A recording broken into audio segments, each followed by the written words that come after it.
Banditry is a type of organized crime committed by outlaws typically involving the threat or use of violence. A person who engages in banditry is known as a bandit and primarily commits crimes such as extortion, robbery, and murder, either as an individual or in groups. Banditry is a vague concept of criminality and in modern usage can be synonymous for gangsterism, brigandage, marauding, and thievery. The term bandit originates with the early Germanic legal practice of outlawing criminals, termed *bannen. The legal term in the Holy Roman Empire was acta reichsakt, translated as imperial ban. In modern Italian, the equivalent word, bandito, literally means band or a band person. The New English Dictionary on Historical Principles defined bandit in 1885 as one who is prescribed or outlawed. Hence, a lawless desperate marauder, a brigand, usually applied to members of the organized gangs which infest the mountainous districts of Italy, Sicily, Spain, Greece, Iran, and Turkey. In modern usage, the word may become a synonym for thief. Hence the term, one-armed bandit, for gambling machines that can leave the gambler with no money. Social banditry is a term invented by the historian Eric Hobsbawm in his 1959 book Primitive Rebels, a study of popular forms of resistance that also incorporate behavior characterized by law as illegal. He further expanded the field in the 1969 study Bandits. Social banditry is a widespread phenomenon that has occurred in many societies throughout recorded history, and forms of social banditry still exist, as evidenced by piracy and organized crime syndicates. Later social scientists have also discussed the term's applicability to more modern forms of crime, like street gangs and the economy associated with the trade in illegal drugs. About 5,000 bandits were executed by Pope Sixtus V in the 5 years before his death in 1590.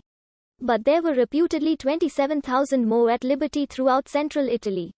In Nazi Germany, the doctrine of Bandenbekämpfung meant that opponents of the Nazi party were portrayed as bandits, dangerous criminals who did not deserve any consideration as human beings. Any opposition was suppressed with maximum force and, usually, the mass murder of civilians living in partisan-controlled areas. Banditry in Ming China was defined by the Ming government as robbery by force punishable by death. But throughout the dynasty, people had entered into the occupation of banditry for various reasons, and the occupation of banditry was fluid and temporary. Ming China was largely an agricultural society, and contemporary observers remarked that famine and subsequent hardship often gave rise to banditry. In his 1991 book Disorder Under Heaven, Collective Violence in the Ming Dynasty, James W. Tong uses data from provincial and prefectural gazetteers of the Ming and the Qing dynasties to analyze patterns of violence during the Ming dynasty. Tong analyzes that the peasants had to make a rational choice between surviving harsh conditions and surviving through illegal activities of banditry. He identifies multiple important factors in peasants' calculation of whether to become bandits or not, such as the government's ability to punish bandits. Tong concludes that his rational choice model predicts that there would be more rebellions and banditry where the likelihood of surviving hardship is minimal but the likelihood of surviving as an outlaw is maximal. As a result, Tong finds that banditry, like other types of collective violence, had a spatial and temporal pattern. Banditry was especially pervasive in the southern provinces in the second half of the dynasty. However, the northern China and the Middle Ming period. Ming historian David M. Robinson identifies some prominent causes of banditry in the capital region. The region was agriculturally disadvantaged due to constant flood, and thus the peasants often lived in poverty.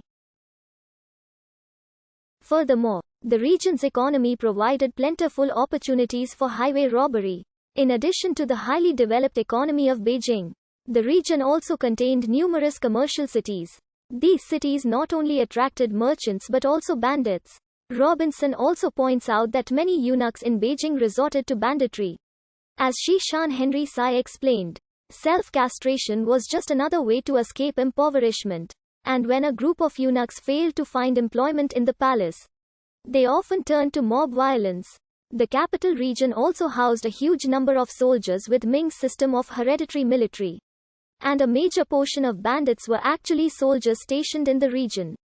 In 1449, Mongolian soldiers in the service of Ming attacked and plundered Beijing area. Another report of 1489 attested that soldiers had raided in Henan province.